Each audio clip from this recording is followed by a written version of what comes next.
Kad? Tai sveiki, šiandien aš esu Kaune ir lankausi pas Gerdą Nečitailą, atvažiavau su jie susipažinti. Gerda yra mūsų lenktynininkė, ji gyvena Kaune. Gerda, labas. Labas. Mes kaip tik šnekėjom, kad šiais metais truputėlį turi tarpą, ar ne, bet jeigu šnekėt apie Pabaltijo moteris, kurios lenktyniauja, tu esi top vienas. Nu, sutikti greitesnių kol kas neteko, bet manau, kad kažkur užsislėpusi turi būti. Gal mes ją kažkada tai atrasim. Dar gal atrasim, taip. Tu vairuoji Ducati. Taip. Beveik litro. Čia tu sakai kažkaip apie 7,50. Kaip 7,50. Visai traktuojamas kaip 9,59, bet jeigu taip galios prasme, kad suprantamiau, tai 7,50. 7,50. Labai gražus motosiklas. Be protiškai gražus motas. Kiek, klausyk, moteriai svarbu yra motociklė pasirinkime motociklo grožis? Manau, kad svarbu labai. Čia, gal aš taip sakyčiau, bet kokį daiktą perkant, tai yra didelė investicija pinigų. Tai ar tu pirksi, nežinau, namą, mašiną ar batelius, tu nori, kad ne tik patogus būtų, bet ir gražus. Tai lygiai taip pat ir su motociklu. O patogumas, aš gal sakyčiau, ateina antram lygmenį, nes bet kokiu atveju tai kiekvieno motociklo reikia priprasti. Kai tu ant jo atsisėdėsi, galbūt jeigu atsisėdė ypatingai nuo anksčiau buvusio kažkokio ar ne, tau kitas visą laiką bus mažiau patogesnis, nes tiesiog prie jo nepripranti. Praeina pusę metų, atsisėstum prie to seno, kurį anksčiau vairuoji, man tai buvo ir aš tada supratau, kad tas nepatogus, aš šitas labai patogus. Tai manau, kad vis tiek motociklą reikia, žinai, kaip santykiuose. Jeigu vaizdas nepatinka, ilgai negyventi, tai ir su motociklais tas pats. Klausyk, o kada yra geriausias amžius visgi lipti ant motociklo? Ar tada, kai aš esu jau nebelapas, važiuojant automobiliu, ar ne? Ar visgi dabar, pradžioje mes matom tikrai pakankamai daug jaunų žmonių gatvėse, pirmiausia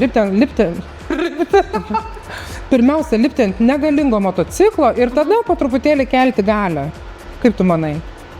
Nežinau, dėl galios gal man sunku kažką pakomentuoti, nes aš iš karto atsisėdau ant 600 ir buvau visiškas beprotis, kur pagalvoju, kad galėjo visko būti, tai atrodo norėčiau parekomenduoti silpnesnę, bet tuo pačiu metu gal ir negaliu to daryti, nes pati to nedarau. Bet kokiu atveju, ta prasme, viskas priklauso, kas yra galvoj.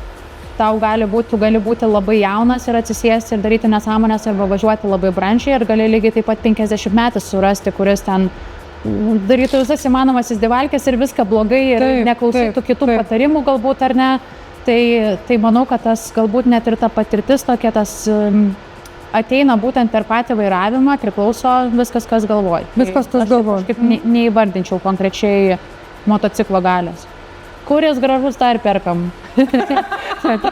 Man labai įdomi tavo nuomonė yra apie vairavimo žiedą. Tu esi čia profesionalas, ar ne?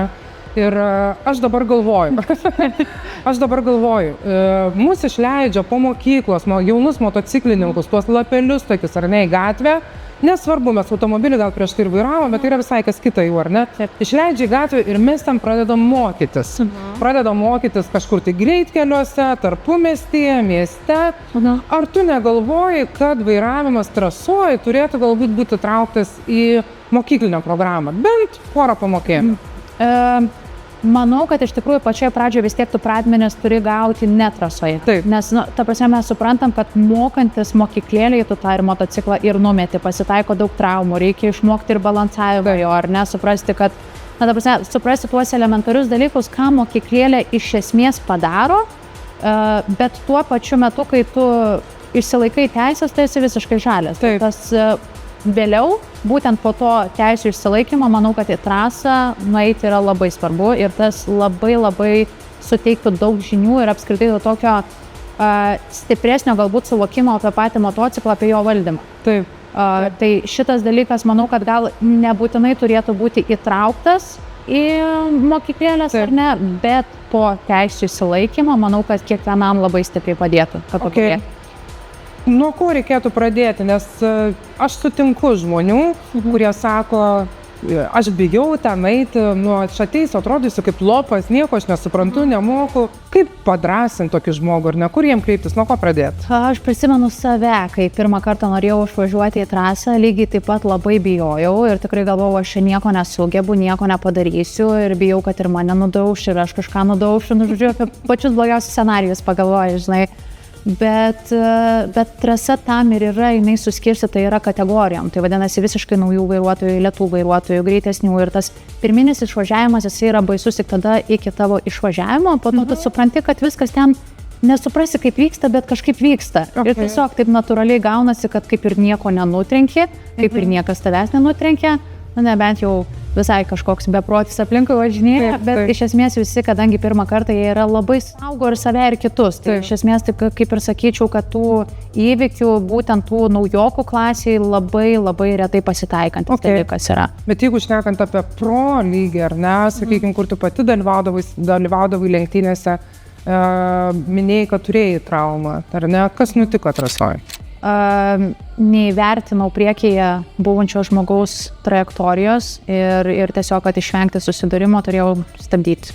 O buvom patiem posūkio ir tada stabdymas reiškia kritimą ir slydimą. Tai vat, ir čia buvo mano pačios klaida, nes tu turi iš esmės važiuodamas trasui, aš kaip sakau, tu niekada negali vertinti kitų, tu pats turi numatyti, kas priekyje, ta prasme, iš galo jau turi jie vertinti, jeigu jie nori tave lenkti. Bet kas yra priekyje, tu turi, jeigu pats nusirašysi, tai nusirašysi, bet kitų su savim turi pasistengti nusinešti. Tai ar skaudžiai susižeidė? Skaudžiai sulūžo raktikaulis. Aišku, čia viena tokių gal lengvesnių traumų yra, nes raktikaulis, aš kaip sakau, jis toks kaulas tik tarp kitko. Dar šiai dienai jisai pas mane kažkaip nesugyjęs kažkoks toks, bet man gyventi netrukdo, tai kaip ir viskas yra gerai. Tai, žodžiu, lengviausia trauma. Kol vaikštau, aš sakau, lengviausia trauma. Baisu būtų, jeigu būtų stuburo įvairiausi dalykai, o dabar kol kas tai daro. Tai aš suprantu, tai ir pristabdė truputėlį šiemet nuo lenktynių, ar ne, ir padarė pauzę. Turėjau tokį gan ilgą atsistatymą, reabilitaciją, kuri buvo skausminga ir toks įgavosi didelis tarpas. Ir tada per tą laiką atsirado labai daug baimės. Ir tada gavosi taip, kaip gavosi, bet išstumsim tas baimės, važiuosim toliau, viskas čia bus gerai. Klausyk, tu man dar minėjai, mes truputėlį šnekėjom prieš šitą pokalbį, ar ne, ir tu dar minėjai tokį labai fainą dalyką, kuris man įstrigo, kad kuo daugiau tu važiuoji trasoj, tuo brandesnė tu jautiesi gatvėje ir, ta prasme, ne tai, kad brandesnė, bet lėčiau važiuoji, brandžiau iš principo, paprasčiau tai žiūri, net atsargiau gatvėje. Taip. Kur čia yra logika? Išsikrauni, tiesiog visiškai išsikrauni trasoj, nes prieš važiuojant į trasą aš tikrai gatvėje buvau savižudis ir tikrai nebijau šito žodžio, nes bet kas, kuris pamatytų ir kaip ir su draugais pasikalbam, kurie mane prisimena iš tų laikų, lygiai tą patį pasakytų. Bet kai pradėjau trasą, tu tenai išsikrauni ir tą darai, žodžiu, legaliai, saugioj aplinkoj, kur tu žinai, kad čia ir greitoji ant kampo tau padės ir kažkas patarimą dar duos, tave išmokys ir tu tenai spaudi savo limitus ir po to staiga gatvėje kažkas pasikeičia. Aš iš tikrųjų nežinau, ar tai yra visiems, bet tikrai labai daug girdėjusi esu būtent lenktynininkų, kurie trasoje važinėja, kad būtent gatvėje važiuoti net nebenori. Tada jau ir tos mašinos kažkaip tave baugina iš tų šalutinių ir važiuodamos ir tu tai pradedi daryti ir supranti, ką reiškia asfaltas, nuo kurio kažkas įsilieja ar ne, kai yra slidu, tu trasui tam tikrus dalykus gali patirti ir suprasti ir tada jau gatvėje kažkaip to atsargumo daugiau atsiranda. Tai tikrai labai dažnas atvejis yra tų lenktynininkų, kurie pradeda trasoj, žodžiu, ir visiškai nebevažinėja. Labai dažnas atvejis. Geras. Toks klausimas, aš nenoriu, kad jis nuskambėtų kažkaip seksistiškai, ar ne, bet moterų vis tiek trasų yra mažiau.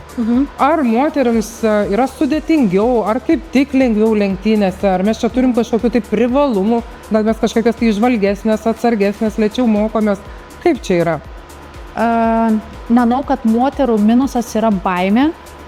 Bet čia mes jau paimkim nuo vaikystės pradmenų, ar ne? Berniukai jie visur labiau aktyvesni, jie daugiau tų traumų turi jau pačioj vaikystėje, nes jie tiesiog nieko nebijo. Krita ant galvos vyrukai esat. Taip pat vyresniems atsilieka, todėl daug ir trasoje atsiranda. Bet, o moteris iš esmės yra atsargesnės. Šitas dalykas labai dažnais atvejais kiša koją, saugumo prasme tai yra geriau. Bet jeigu tu nori pasiekti kažko sporte, turiu omeny laimėti kažkokias tai prizinės vietas, šitas dalykas kiša koją.